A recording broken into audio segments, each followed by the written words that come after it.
Assalamualaikum warahmatullahi wabarakatuh. Bismillahirrahmanirrahim. Innal hamdalillah nahmaduhu wa nasta'inuhu wa nastaghfiruh wa na'udzu billahi min shururi anfusina wa min sayyiati a'malina. من يهده الله فلا مضل له ومن يضلل فلا هادي له أشهد أن لا إله إلا الله وحده لا شريك له وأشهد أن سيدنا محمدا عبده ورسوله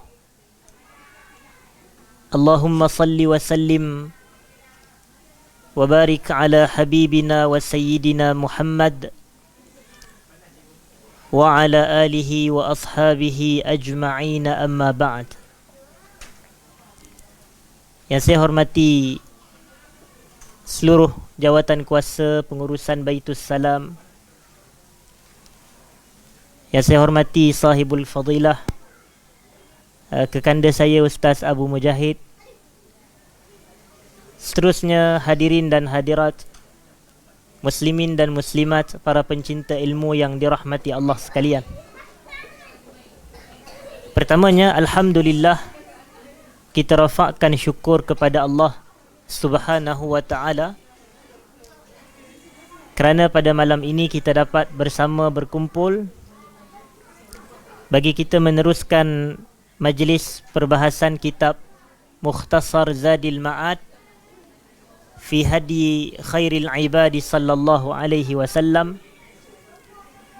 Dan kita pada malam ini, hadirin dan hadirat, akan menyambung kepada perbahasan fasal yang ke-38. Pada fasal yang ke-38. Dan disebutkan di sini, hadirin dan hadirat, faslun fi hadihi sallallahu alaihi wasallam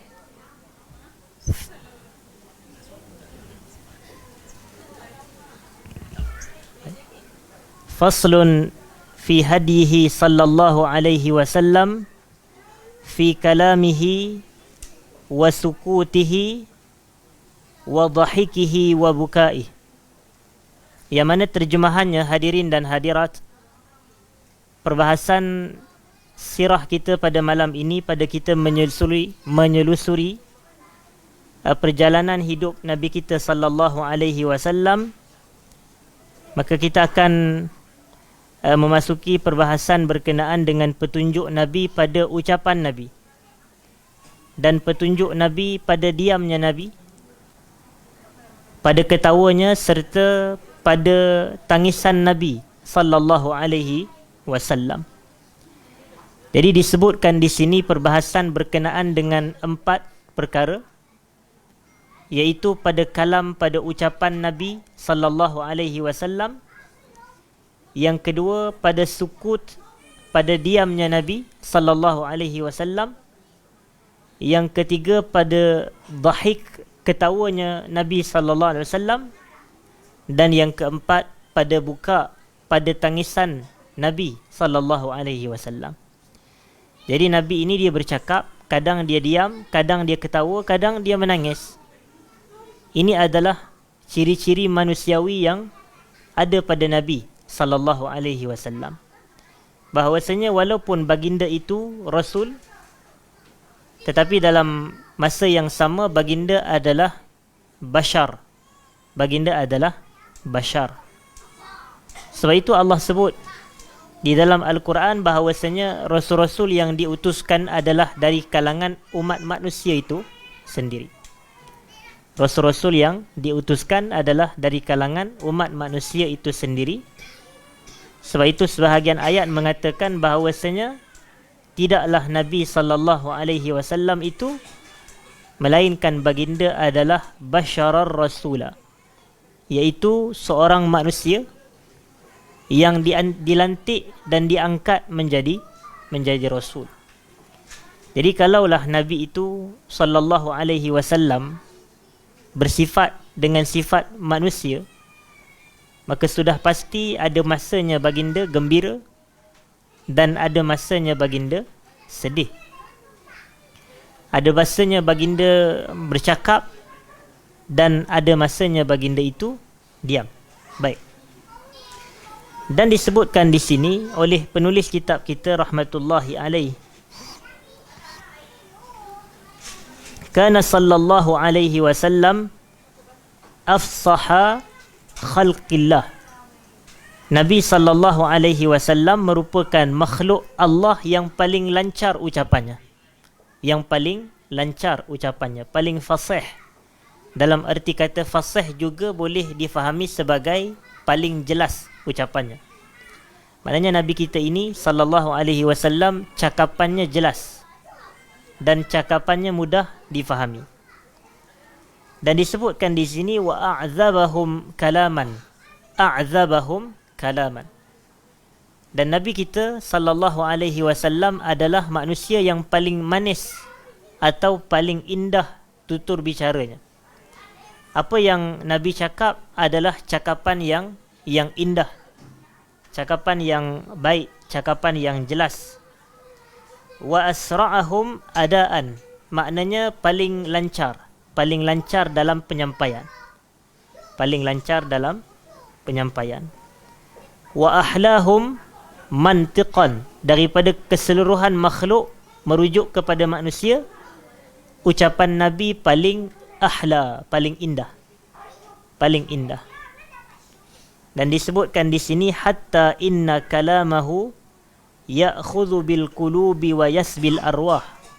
Sehingga kata-kata Nabi sallallahu alaihi wasallam tu memberi kesan kepada jantung hati manusia yang mendengarnya. Kata-kata Nabi sallallahu alaihi wasallam memberi kesan kepada hati-hati yang mendengarnya. Dan perkara ini betul diperakukan oleh para sahabat Nabi sallallahu alaihi wasallam. Dan kalau kita teliti dalam kitab hadis 40 itu, kan ada sebuah hadis daripada sahabat yang namanya Al-Irbad bin Sariyah radhiyallahu anhu. Al-Irbad bin Sariyah. Dan apa kata Al-Irbad? Dia kata wa'azana Rasulullah sallallahu alaihi wasallam mau'izah wajilat minhal qulub wa dharafat minhal uyun. Nabi sallallahu alaihi wasallam memberi peringatan kepada kami dengan peringatan yang mana menyebabkan jantung hati ini bergetar. Wajilat minhal qulub, jantung hati bergetar. Maknanya ini konsep dan sifat mau'izah Nabi sallallahu alaihi wasallam. Wajilat minhal qulub wa dharafat minha al-uyun, menyebabkan air mata berlinangan. Maknanya ucapan Nabi sallallahu alaihi wasallam menyebabkan air mata itu berlinangan. Jadi ini adalah, dan linangan dan tangisan tersebut merujuk kepada ketakutan kepada Allah ataupun terhadap kerisauan ke atas kelemahan diri. Biasa kalau kita dengar kuliah dan kuliah tersebut contohnya menyebabkan kita ni terasa sebab, kita rasa macam kita banyak buat dosa dan maksiat. Jadi kuliah tersebut dia bagi kesan kepada kita, contoh isi kandungannya menyebabkan kita terkesan dan kita pun sebab dan mengalir air mata. Jadi itulah konsep ucapan Nabi sallallahu alaihi wasallam. Dan dalam masyarakat kita juga pada saat ini, kadang-kadang pun ada orang dia mengalir mata juga. Maknanya berlinang air mata ketika kuliah. Tapi sebab gelak terlebih sangat, dia terlampau seronok gelak, jadi dia sampai gelak sampai menangis. Begitu. Itu bukan majlis Nabi. Bukan sebegitu. Jadi walaupun disebutkan wazarafat minhal uyun ni, jadi para sahabat menangis dan mengalirkan air mata itu adalah disebabkan konten dakwah Nabi itu. Isi kandungan kata-kata Nabi sallallahu alaihi wasallam. Jadi dalam situasi tersebut Nabi pun berlinangan air matanya. Maka dalam keadaan sebegini kita tengok para sahabat, sikapnya mereka terkesan dengan kata-kata Nabi, menusuk sampai ke hati, berlinangan air mata. Begitulah sifat Nabi SAW. Wa syahida lahu bidzalika a'da'uh, dan para musuh Nabi pun mengakui perkara tersebut. Para musuh Nabi sendiri menjadi saksi terhadap Nabi kita ini ucapannya adalah ucapan yang membekas di jiwa. Ucapan yang membekas di jiwa. Wa kana idza takallam, Nabi kita sallallahu alaihi wasallam apabila baginda berbicara, takallama bikalamin mufassalin mubin. Nabi ni apabila bercakap, maka baginda akan bercakap dengan ucapan yang mufassal, ucapan yang terperinci. Ucapan yang terperinci, mufassal. Mubin, dan kata-kata Nabi adalah kata-kata yang jelas. Kata-kata yang jelas. Jadi ini adalah satu isyarat Nabi kita ini, walaupun kita ketahui yang bangsa Arab, ia boleh mempunyai bahasa fusha dan mempunyai bahasa amiyah, bahasa pasar itu. Tetapi kita katakan bahawasanya Nabi tidak memilih untuk bercakap di dalam bahasa amiyah. Maknanya Nabi tidak memilih untuk bercakap dengan bahasa pasar, tetapi sebaliknya baginda bercakap dengan bahasa fusha. Jadi begitulah juga sepatutnya para penceramah dan para pendakwah. Walaupun boleh jadi kita ini mempunyai latar belakang kenegerian masing-masing, yang mempunyai logat dan dialek negeri masing-masing, tapi apabila kita bercakap dengan audiens yang pelbagai latar belakang, maka tidak sayugia, tidak sewajarnya untuk kita bercakap kepada mereka itu dengan bahasa yang dianggap sebagai logat negeri kita. Saya lebih cenderung kepada tidak digunakan bahasa itu, melainkan kita bercakap di hadapan khalayak negeri kita sendiri. Macam contoh, kalau seorang pendakwah itu dia berasal daripada negeri Kelantan contoh, dan kita tahu bahasa Kelantan ini juga adalah bahasa yang sangat jelas perbezaannya dengan bahasa-bahasa lain, dialeknya, logatnya. Jadi kalau dalam situasi tersebut, maka kita katakan saya lebih cenderung kalau dia nak bercakap di hadapan penduduk negeri Kelantan sendiri, itu lebih utama. Itu lebih utama kalau dengan nada dan bahasa yang sebegitu. Tapi kalau nak bercakap di khalayak, maka kita kena raikan kepelbagaian latar belakang masyarakat. Macam tu juga kalau orang tu orang Negeri Sembilan, mungkin dialek dia agak berbeza dan sukar difahami contoh. Atau orang tu orang Perak yang pure, macam Abu Talhah contoh, orang Kuala Kangsar, bahasa Perak lebih unik daripada tempat-tempat yang lain. Saya orang Taiping pun kadang tak faham bahasa Kuala ni, contoh, walaupun sebelah-sebelah. Tetapi menunjukkan, kita kata kerana ada certain perkataan mereka ini agak berbeza sedikit. Jadi nak cakap benda-benda begitu, sebagai pendakwah, sebagai penceramah, sepatutnya kita meraihkan bahasa baku. Sepatutnya kita meraihkan bahasa baku, bahasa yang mudah difahami oleh para pendengar. Dan inilah juga metod yang saya ambil daripada guru-guru saya semasa saya belajar dahulu. Semasa saya belajar di Jordan dahulu, guru saya Syekh Ali Hasan Al-Halabi rahmatullah alaih adalah satu sosok individu yang mana dia bercakap sangat jelas dan mudah difahami. Sangat jelas dan mudah difahami, dalam erti kata bahasa dia itu adalah bahasa yang keseluruhannya fusha. Bahasa Arab fusha. Tidak ada bahasa kampung, tidak ada bahasa pasar, tapi bahasa dia baku. Dan punya baku bahasa tu, orang bukan Arab pun boleh faham bahasa dia. Tapi orang bukan Arab yang memahami bahasa Arab lah. Kalau orang Melayu yang tak faham Arab, memang kalau dengar cakap dia tak faham juga. Tetapi macam penuntut ilmu, pelajar-pelajar kuliah syariah yang ada asas bahasa Arab, kebiasaannya dia akan mudah memahami apa yang disebut. Satu persatu dia sebut. Macam tu juga kalau kita nak tengok asatizah atau ulama kontemporari yang saya cadangkan juga di YouTube adalah Syekh Saleh Al-Usaimi hafizahullah ta'ala. Syekh Saleh Al-Usaimi hafizahullah. Bahasanya juga lancar. Bahasanya lancar, dia cakap fusha dan ucapannya bagi yang mempunyai asas bahasa Arab boleh dipahami dengan baik. Jadi Nabi kita sallallahu alaihi wasallam, kata-kata baginda itu terperinci, satu-satu spesifik. Dan manhaj ni penting kepada para pendakwah dan para penceramah. Saya selalu lihat metod, iaitu tokoh yang utama di dalam kalangan sarjana Islam ini adalah Al-Imam An-Nawawi rahmatullah alaih. Al-Imam An-Nawawi. An-Nawawi, walaupun kita tak pernah mendengar dia berceramah, tapi kita membaca penulisan dia. Kita membaca penulisan.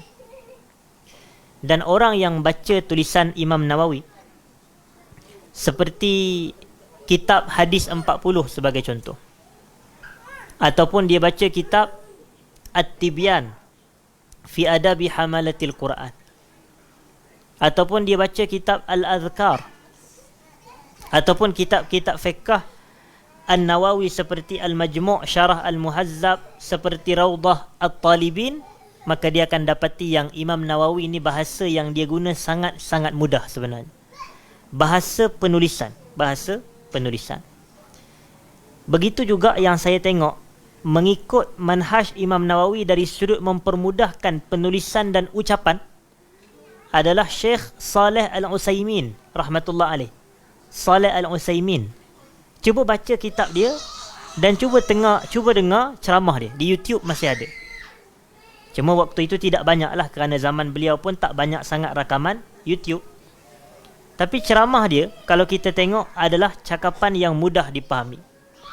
Maknanya contoh, kalau orang tanya dia, Ustaz, macam mana cara kita nak melaksanakan salat witir? Contoh, soalan simple je. Tapi dia jawab dengan tafsil, dia jawab dengan perincian. Salat witir ada dua tata cara pelaksanaannya. Cara yang pertama adalah sekian, cara yang kedua adalah sekian. Nampak?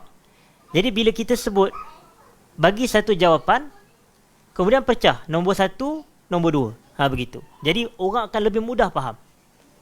Jadi dia jelas, sangat jelas. Jadi dia kata cara yang pertama pelaksanaan salat witir adalah sebanyak 3 rakaat 2 salam contoh. Dan 3 rakaat 2 salam ni maknanya 2 rakaat bagi salam, kemudian kita bangun rakaat 1 dan kita pun memberi salam. Jelas. Dan kemudian disebut juga cara yang kedua pula dalam memberi kaifiat salat witir ini adalah 3 rakaat 1 salam sebagai contoh.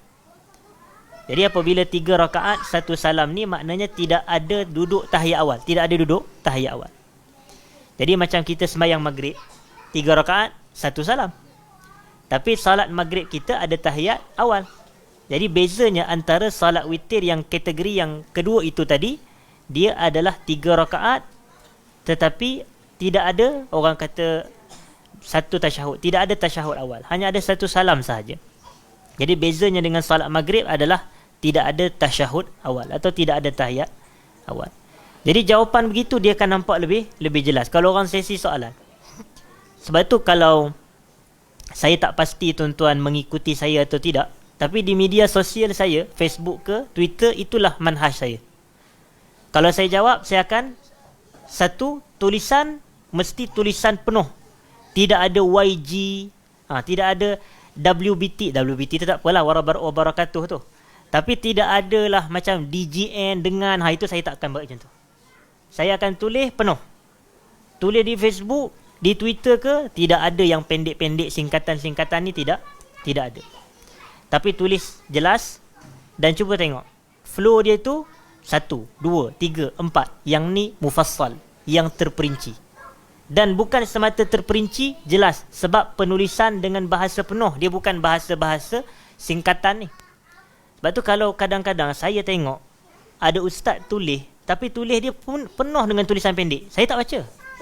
Saya tak baca biasa sebab kita jadi sakit mata. DGN, BRP berapa. Jadi dia yang ni nak tulis WhatsApp boleh lah. Nak tulis WhatsApp boleh. Tapi kalau nak tulis satu penulisan ilmiah, tulislah penuh. Begitu. Ini yang kita kata jelas, mudah difahami. Kemudian disebutkan di sini, ya'udduhul 'ad. Orang yang menghitung ucapan Nabi, dia boleh kira satu-satu Nabi cakap. Satu-satu Nabi cakap. Jadi Nabi kita ni hebatnya, Nabi dalam bab percakapan ni, orang bila mendengar kata-kata Nabi, orang boleh dapat, kalau dia dengar dengan teliti lah, dia dapat tangkap, dan kalau boleh, dia boleh hafal sekalipun. Dia boleh hafal apa yang Nabi sebut, sebab Nabi kita ini, apabila baginda bercakap, cakapannya satu-satu. Nabi cakap satu per satu. Dan dia kata di sini, laisa bihazzin, ataupun saya minta maaf ialah, laisa bihazzin musri' la yuhfaz. Bukanlah Nabi cakap tu cakap dengan terlampau laju. Cakap dengan terlampau laju. Biasa yang saya nampak penceramah yang bercakap laju ni, biasanya penceramah-penceramah muda ni. Penceramah-penceramah muda. Bukanlah saya nak kata yang saya ni tak muda, saya pun muda juga. Cuma daripada satu sudut, kita apabila dah lama dalam dunia penyampaian, kita akan tahu bahawasanya masyarakat awam, khususnya di masjid, di surau, mereka lebih cenderung kepada cakapan yang tak laju. Kadang-kadang orang-orang ni dah 60-an, 70-an, 50-an contoh. Mereka ni dia, kalau cakap laju macam generasi muda cakap sesama kita ni contoh, dia boleh jadi dia tak dapat nak tangkap. Sampai dahulu saya pernah ditegur. Masa tu pun saya muda juga, sekarang pun muda lagi. Tetapi masa tu saya pernah ditegur. Saya memang cakap laju dulu masa mula-mula dari sudut penyampaian, dari sudut aktif berkuliah di area Lembah Kelang ni. Masa tu memang saya cakap lancar dan laju, dan boleh jadi tak ada stop. Kita banyak napas. Sebab apa? Sebab tangki kita pun kosong. Jadi napas tu macam lancar dan laju. Jadi adalah satu wanita, dia datang ke saya selepas kuliah. Makcik lah, bukannya anak dara pula, nanti orang salah faham pula. Makcik lepas kuliah, dia kata, Ustaz cakap lancar sangat. Dia kata, Ustaz cakap lancar sangat. Saya kata Alhamdulillah lah lancar. Daripada tergagap-gagap, bagi kita lancar. Dalam hati lah, tak kata daripada depan. Tapi rupanya dia maksudkan dengan lancar itu, dia kata, kenapa Ustaz macam nak cepat habis 5 hadis dalam setengah jam contoh. Kan kita kuliah maghrib dalam 30 ke 40 minit. Waktu tu saya baca, adalah buku hadis. Jadi saya baca 5 hadis. Jadi saya baca 5 hadis tu, dia kata macam kita terlalu kalut nak syarahkan satu persatu. Boleh jadi 2 hadis pun cukup, tapi syarahan tu difahami. Tak semestinya nak cepat habis. Itu kaedah kita dalam belajar. Saya masih ingat kata-kata daripada guru saya, Syekh Ali Hasan Al-Halabi rahmatullah alaih. Dia ni bila dia buka majlis-majlis pengajian kitab yang baru, kejap hari ni buka tafsir di masjid di Amman, kejap hari tu pula buka kitab Ulumul Hadis Alfiyah Suyuti. Jadi saya belajar di Ramsa ataupun di sebahagian satu tempat juga di Jordan. Kemudian di masjid di Zarqa pula kami belajar kitab Al-Iqna', tapi bukan Ibnu Munzir, Al-Iqna' fi halli al-fadhi Abi Syuja' tu, itu mazhab Syafi'i. Iaitu Al-Khatib Asy-Syirbini ni Al-Iqna' oleh Imam Ibnu Munzir. Al-Imam Ibnu Munzir. Jadi belajar. Lepas tu adalah talabatul ilm, penuntut-penuntut ilmu juga tanya Syekh, tiap-tiap minggu kita buka kelas baru ni, bila nak habis kata? Bila kita nak khatam? Hari ni kelas ni, esok kelas ni, esok kelas ni. Kemudian Syekh dia tegur lah, dia kata kita dalam proses belajar ni, kita belajar bukan nak cepat khatam.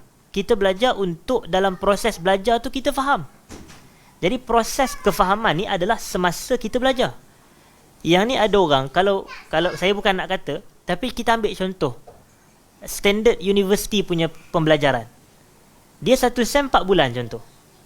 Bila 4 bulan tu, doktor pensyarah bagi tahu, okey, kita akan masuk exam daripada muka surat 1 sampailah muka surat 100.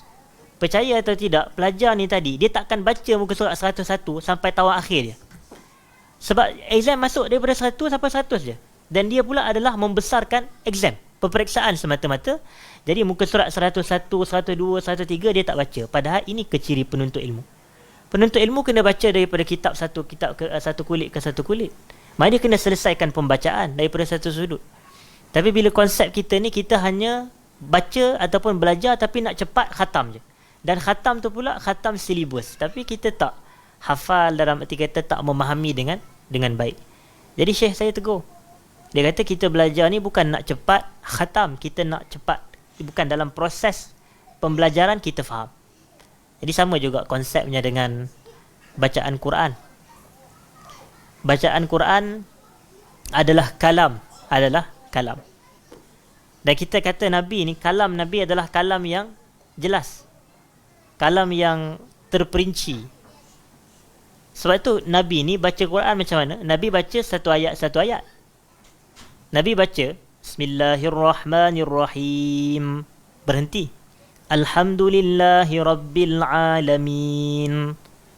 Nabi tidak Bismillahirrahmanirrahim, Alhamdulillahi Rabbil Alamin, Ar-Rahmanirrahim, Maliki Yaumiddin, Iyyaka na'budu wa iyyaka nasta'in.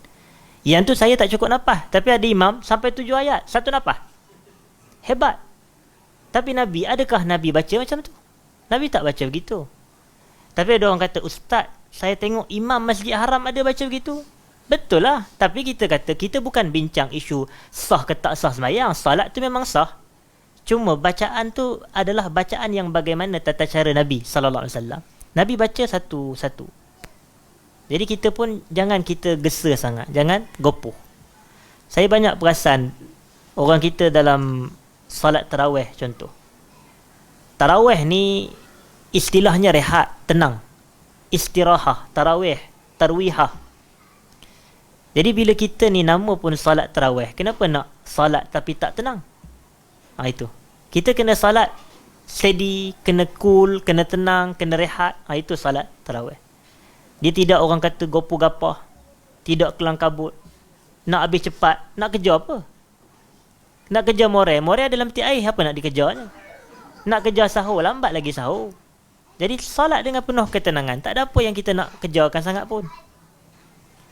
Sebab itu kalau saya dahulu masa belajar, orang imam satu hari tu dengan imam esoknya, dengan imam semalam, seolah-olah bersaing siapa yang paling habis cepat 8 rakaat tarawih.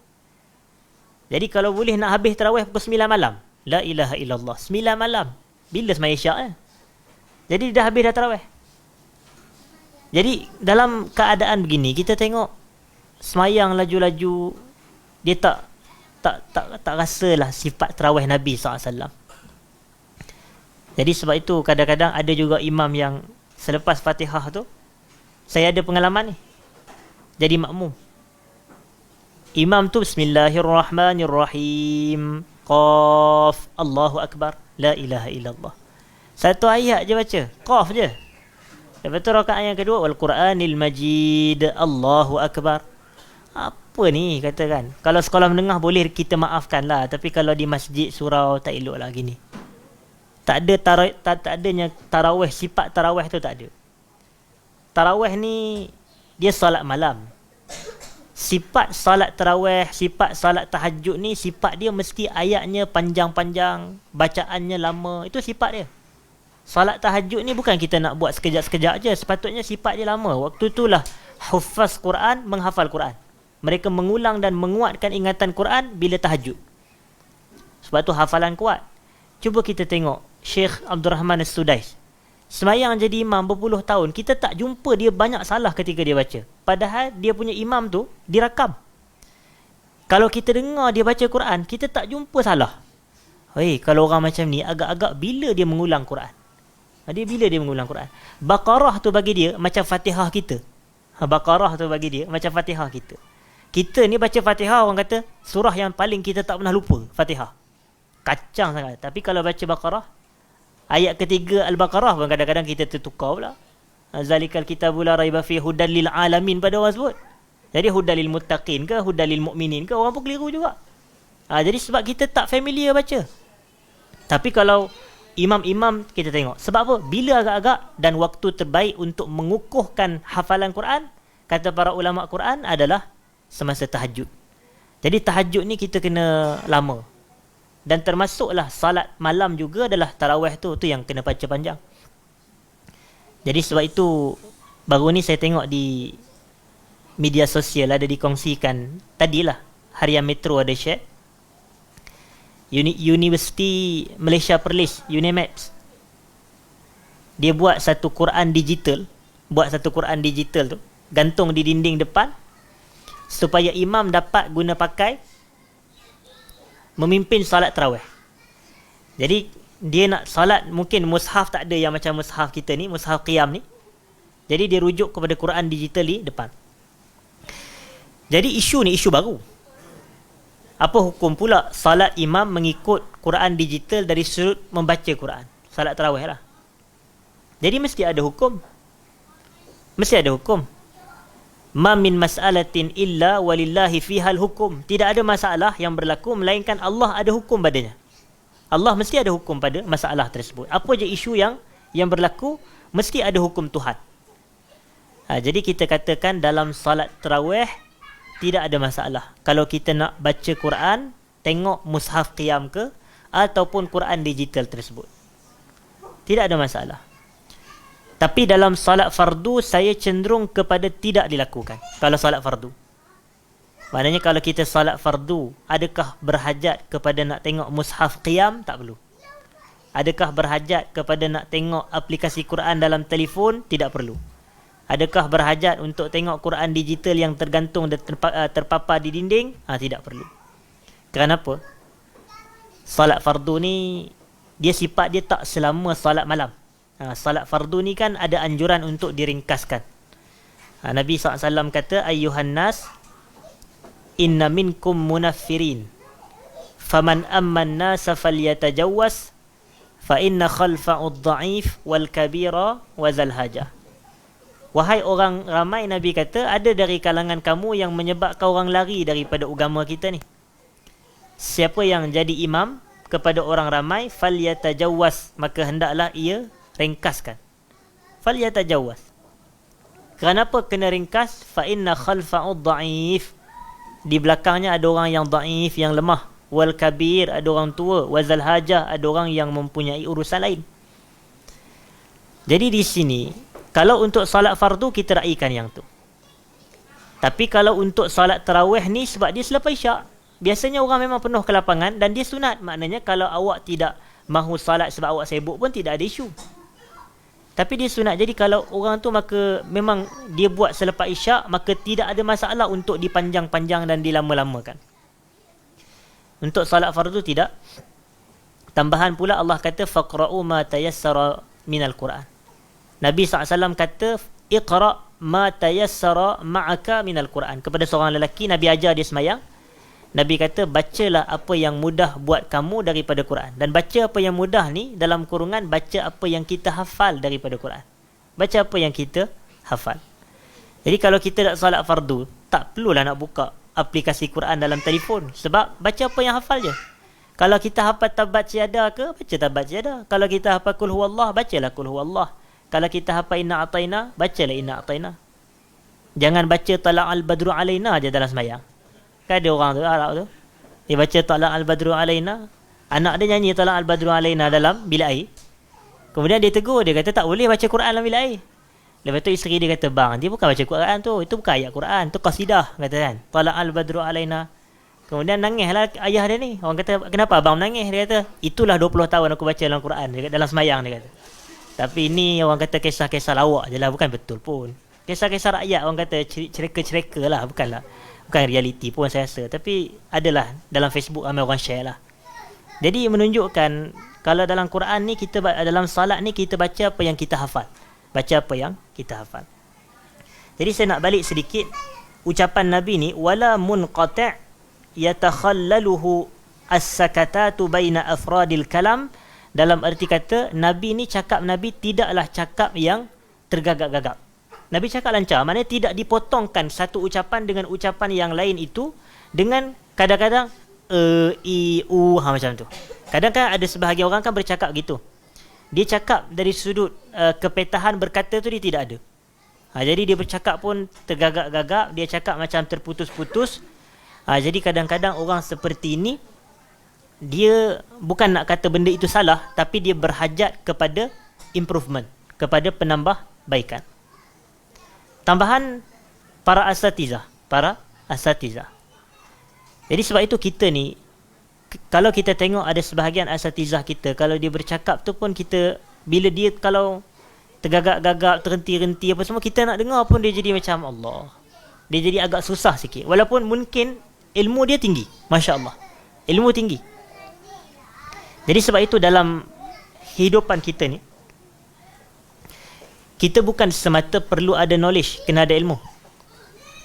Tapi kita juga perlu ada skills, perlu ada kemahiran. Kena ada skill dalam hidup. Maknanya skill nak bercakap, skill dalam penulisan, skill dalam itu dan ini. Kita ada kemahiran kita. Jadi bila kita ada kemahiran, kita akan dapat memberikan lagi banyak benefit kepada orang ramai. Dan Nabi SAW kata apa? Khairun nasi anfa'uhum linnas. Sebaik-baik manusia adalah manusia yang paling banyak bagi manfaat kepada orang lain. Dan manfaat ni dia bukan semata datang dalam jalur ilmu je. Betul, ilmu boleh bagi manfaat. Tapi ada juga manfaat yang terhasil daripada maklumat ataupun informasi. Ada juga manfaat yang terhasil daripada kemahiran ataupun skill. Tetapi kita tengok, manusia ni dia tidak akan rasa kasih dan sayang kepada kita kalau kita hanya ada ilmu dan kita stop. Boleh jadi dia benci kita. Oi, dia ni pandai sangat, benci aku. Boleh jadi begitu. Dan ada juga yang ada maklumat banyak, semua benda dia tahu. Maklumat banyak, dia tahu itu, dia tahu ini, dia tahu sekian dan sekian maklumat. Dan orang tak semestinya kalau dia tahu maklumat, orang kata dia ni banyak benda dia tahu, profesor serba tahu, benci aku, kata. Boleh jadi dia tak suka. Jadi ada juga orang yang banyak kemahiran, dia pandai. Orang kata betul lampu pun boleh, tukar paip pun boleh, macam-macam boleh buat dalam hidup. Tapi orang tak semesti sayang dia. Jadi bila orang yang ada ilmu, orang yang ada maklumat, orang yang ada kemahiran ni disayangi, bila dia ada ilmu, dia ajar kepada orang lain. Itu akan dia disayangi. Bila dia ada maklumat, dia kongsikan kepada orang lain. Dan bila dia ada kemahiran, dia bantu orang lain dengan kemahiran dan kepakaran tersebut. Jadi kita ajar, kita bantu, kita kongsikan. Ini semua namanya akhlak. Semua namanya akhlak.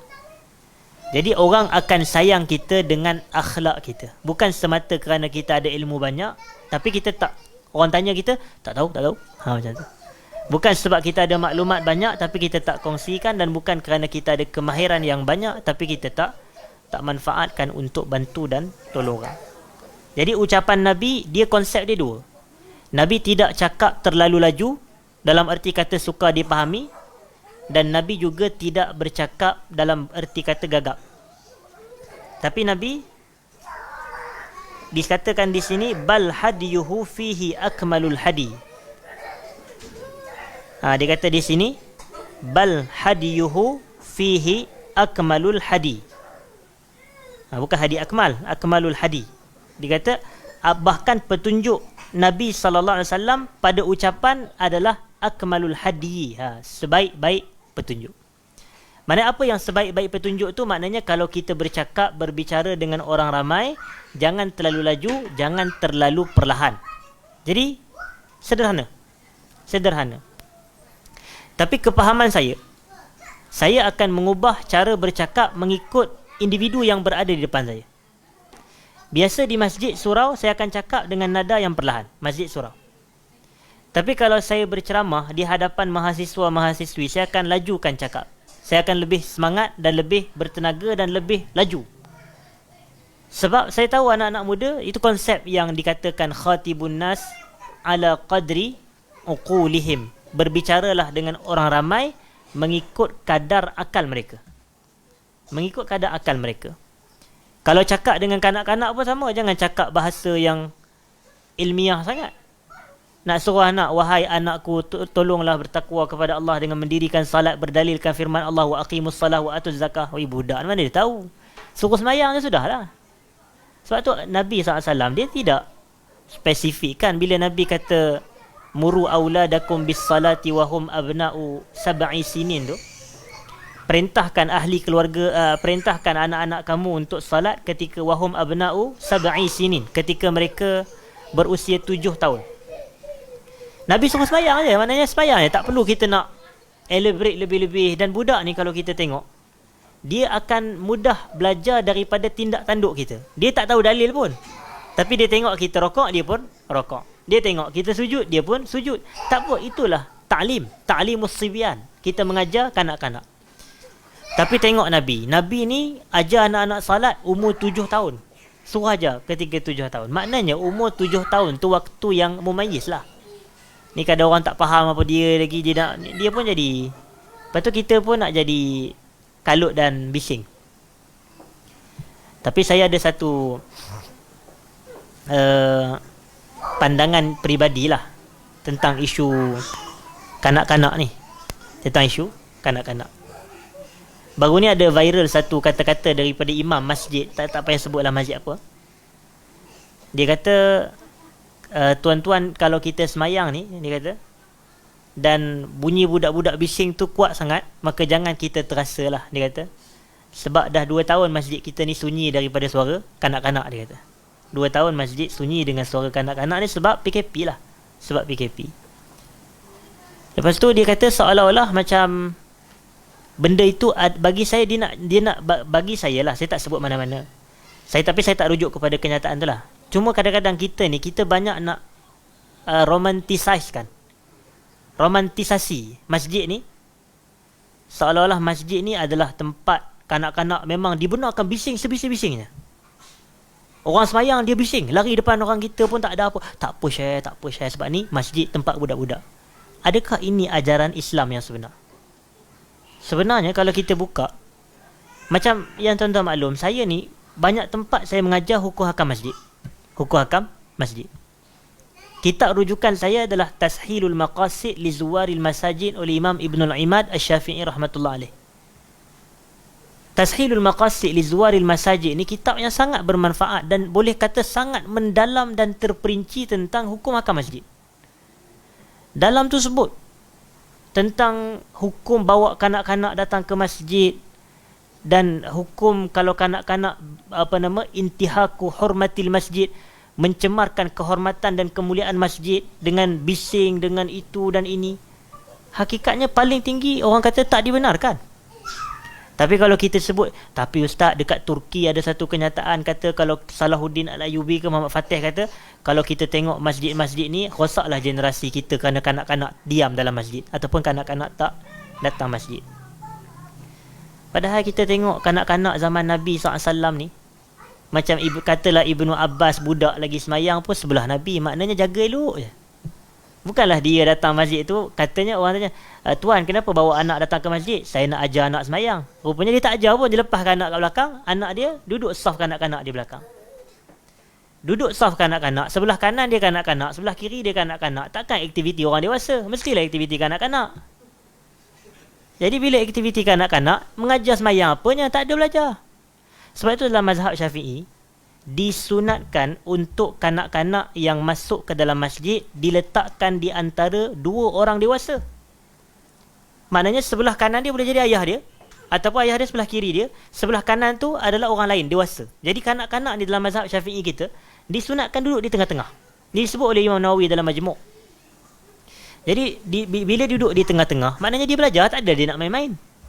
Tapi kalau kita letak dalam masjid, duduk di belakang, memang bising apa semua. Lepas tu bila bising, bila ada jemaah yang terganggu, orang nak semayang. Jadi macam Nabi SAW banyak sebut, antara ucapan yang Nabi banyak sebut adalah annal masjida lam yubna li hadha. Masjid tak dibina untuk tujuan-tujuan ni. Masjid ni dibina ada tujuan tak ada?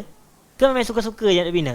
Maknanya bazar Ramadan pun boleh buat kat situ, orang silat pun boleh buat kat situ, taman permainan kanak-kanak pun buat kat situ.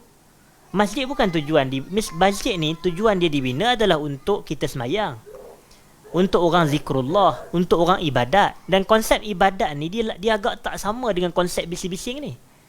Sebab tu bila Nabi, kan ada satu malam tu Nabi semayang malam, kemudian Nabi dengar ada orang baca Quran kuat. Dalam semayang juga orang tu pun semayang, tapi dia baca Quran dengan nada yang kuat.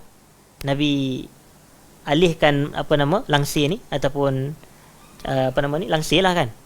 Nabi alihkan dan Nabi tengok, Nabi kata, Nabi tegur. Nabi kata orang lain tengah ibadat kepada Tuhan, kata jangan tinggikan suara masing-masing. Jadi menunjukkan itu pun Nabi tegur. Maknanya apa konsep ibadah kita ni kalau dalam masjid lah. Saya kalau Dewan Baitul Salam kita ni, saya tak heran pun sebab ini tidak memakai konsep masjid dah. Kalau ada budak, kalau dia tak bercakap, kalau dia tak bising pun kita rasa pelik pula, ini normal ke budak ni. Tapi kalau dah budak tu memang dah sikap dia lah begitulah, dia nak menjerit ke nak berlari, tak apalah dalam masjid, dalam dewan ni. Tapi kalau dalam masjid, bagi saya ibu bapa kena jaga. Dia kena kawal, dia tak boleh nak biar lepas je merata-rata semata menjerit-jerit. Tambahan lebih-lebih lagi kalau dewan solat utama lah. Tapi kalau bahagian belakang masjid, macam wing kanan, wing kiri, masjid besar contoh, wing kanan, wing kiri, bagi saya ini tidak ada masalah. Biasa konsep gitulah. Cuma kalau dalam dewan solat utama, kena jaga betul anak. Dewan solat utama sebab orang tengah semayang. Tapi kalau belah-belah belakang tu pun biasanya orang tak ni. Sebab tu kalau viral, kalau tuan-tuan tengok di media sosial sekarang ni, viral. Orang duk kuat pergi semayang tarawih, dia orang pasang telinga kepada perbualan kanak-kanak di belakang ni. Ada budak-budak yang kata, kalau kita semayang berjemaah lambat, kalau kita semayang seorang-seorang lagi laju, jom kita semayang seorang-seorang lah, budak-budak zaman sekarang. Jadi kita punya semayang kalau dengar cakap-cakap gini pun akan terganggu juga. Baik. Kemudian terakhir sebelum kita tutup, saya balik kepada perbahasan kita di sini, bahawasanya petunjuk Nabi SAW dalam ucapan adalah sebaik-baik petunjuk. Qalat Aisyatu, Sayyidah Aisyah berkata, maka Rasulullah sallallahu alaihi wasallam yasrudu sardakum hadha. Nabi ni tak bercakap seperti cakap kamu. Walakin kana yatakallam bi kalamin bayyinin faslin yahfazuhu man jalasa ilaih. Akan tetapi Nabi bercakap dengan cakapan yang fasal. Fasal ni jelas. Ataupun bi kalamin bayyin, kata-kata yang terang, kata-kata yang jelas. Nabi cakap teratur, satu-satu perkataan-perkataan yang jelas. Dan dikatakan oleh Sayyidah Aisyah, yahfazuhu man jalasa ilaih. Orang yang duduk bersama dengan Nabi pun, bila dengar Nabi bercakap, boleh hafal kata-kata Nabi sallallahu alaihi wasallam.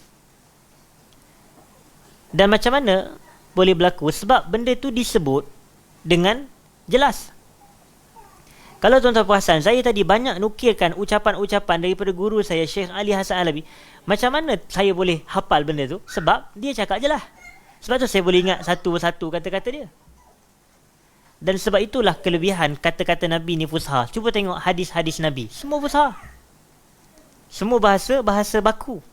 Sebab tu orang boleh hafal hadis Nabi dengan mudah. Tapi cubalah kalau bayangkan, kalau bahasa hadis Nabi ni bahasa yang bahasa pasar contohnya. Bagi saya mungkin sulitlah bagi kita nak hafal hadis. Tapi ramai orang yang menghafal hadis. 1000 hadis, 100 hadis, puluhan ribu hadis. Kuat hafalan mereka terhadap hadis-hadis Nabi SAW. Bila dia sebut isu je, dia tahu. Okey, ada hadis Nabi, berdalilkan hadis Nabi, bla bla bla bla. Hafalan kuat. Bila ada je permasalahan yang berlaku, maka dia akan relate. Nabi SAW pernah bersabda begini dan begini dalam hadisnya sekian dan sekian dan sekian. Kita kata hebat. Jadi hafalan kuat ni kerana sebab bahasa tu bahasa fusha, bahasa baku. Baik.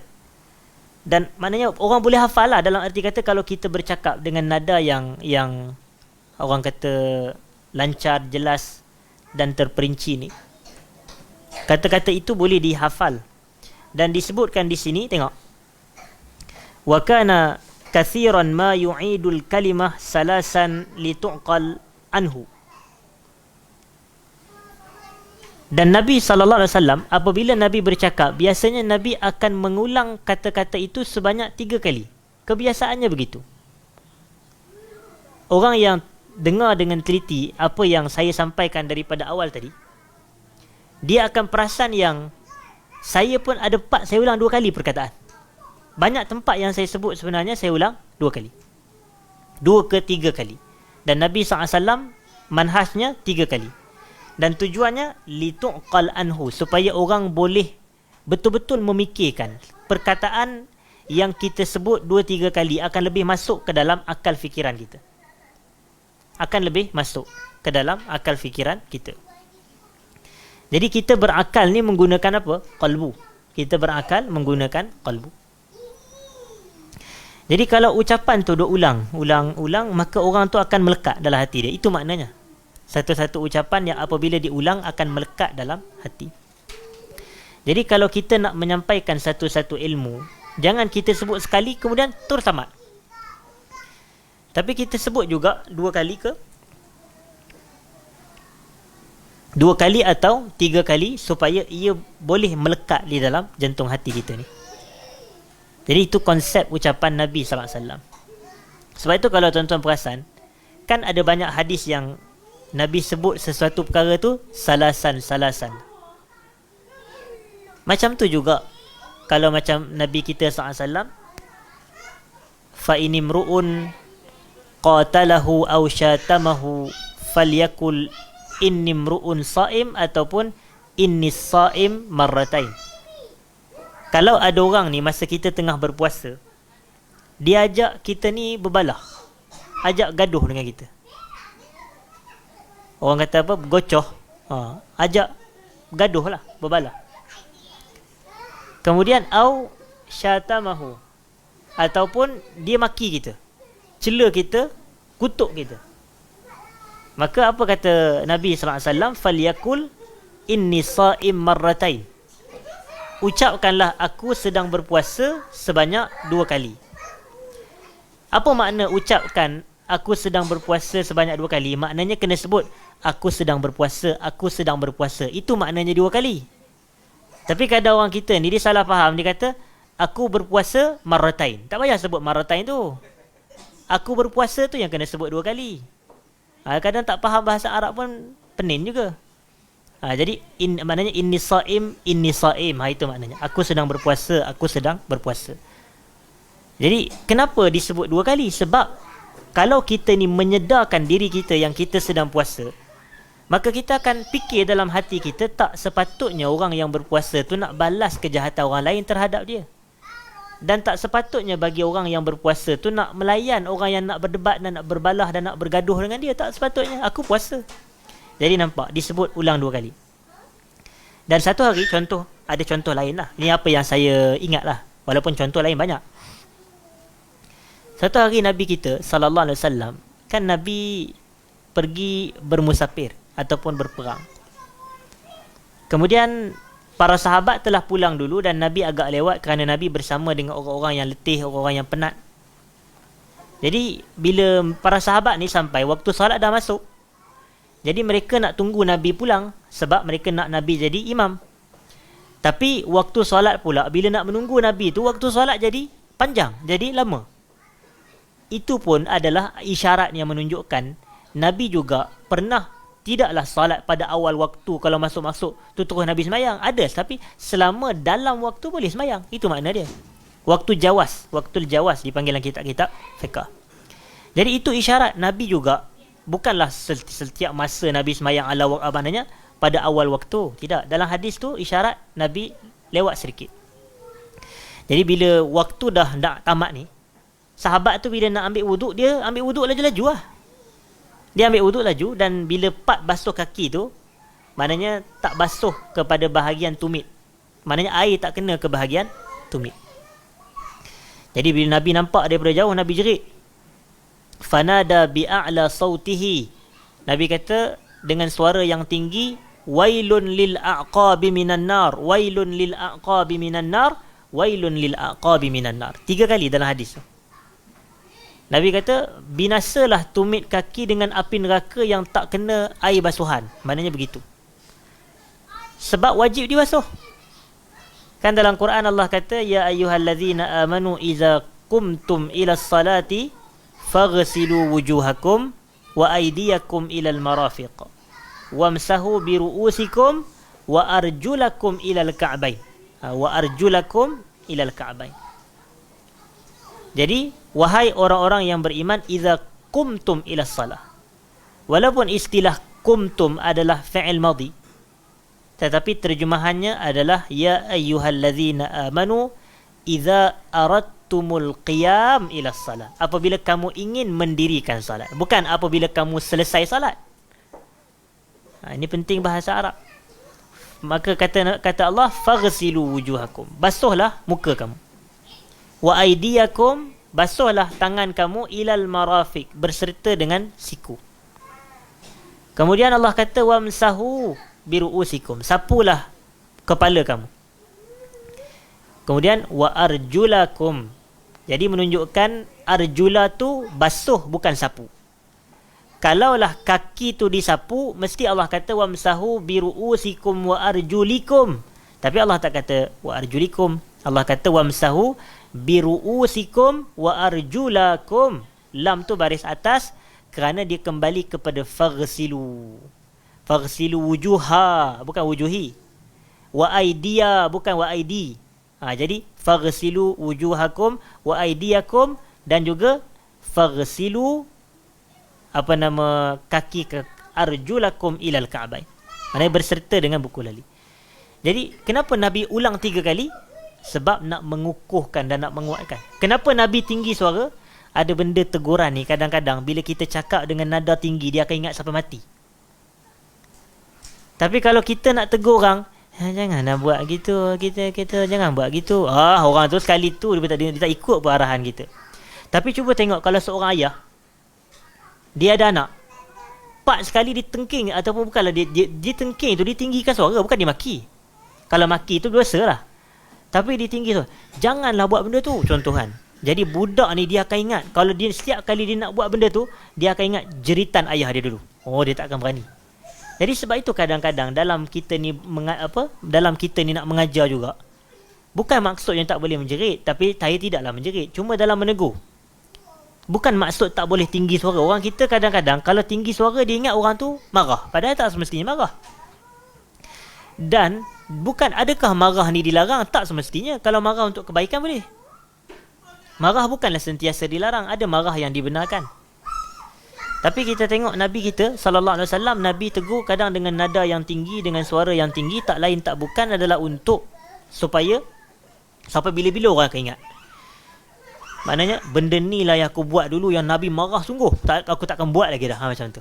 Jadi kalau ada ayah-ayah nak didik ke, guru-guru nak didik anak-anak murid, bila dia tegur dengan nada yang tinggi, jangan buat, kena buat ni, orang tu akan ingat, yang ni kalau aku tak buat ni, hari tu aku kena jeritan tu, jeritan bapak aku, contoh teriakan ayah kita. Baik. Dan dalilnya adalah dikatakan di sini wa kana iza sallama thalasa. Dan Nabi pun kalau nak bagi salam, Nabi akan bagi salam sebanyak 3 kali. Ni maksimal lah. Ni merujuk kepada bukanlah ketika bertemu dengan orang. Kalau bertemu dengan orang terdepan kita nak bagi salam 3 kali buat apa? Kena faham konteks jugalah. Macam kalau contoh saya depan kepada tuan-tuan, Assalamualaikum warahmatullahi wabarakatuh. Sekali sudah lah. Tapi kalau saya Assalamualaikum warahmatullahi wabarakatuh, Assalamualaikum warahmatullahi, orang kata ustaz ni masalah, ustaz ni tak pernah dibuat orang. Lepas tu dia kata ini adalah kitab wa kana idza sallama salasan. Nabi ni apabila memberi salam. Itu kalau nak masuk rumah orang. Kalau nak masuk rumah orang, itu pun sebab mungkin orang tak perasan. Jadi kalau salam kali pertama mungkin orang tak dengar, orang tengah busy masak ke kan, tidur ke apa. Tapi salam kedua mungkin dia dengar. Salam ketiga dia dah buka pintu, dia dah datang bergerak. Itulah maksud dia. Tapi kalau selebih 3 kali tak ada siapa buka, balik lah. Itu isyarat dia. Jadi menunjukkan kenapa pengulangan dalam ucapan tu perlu, kerana untuk menarik perhatian, untuk memudahkan ingatan dan memudahkan fikiran di dalam jantung hati kita ini. Jadi saya rasa memadai sekadar itu perbahasan kita pada malam ni. Saya mula tadi pun dalam 9.40. Kita tamat pada pukul 10.40 pada malam ni. Saya minta maaf jika ada salah dan silap, terkasar bahasa dan seumpamanya. Aqulu qawli hadza astaghfirullahal azim li wa lakum. Assalamualaikum warahmatullahi wabarakatuh.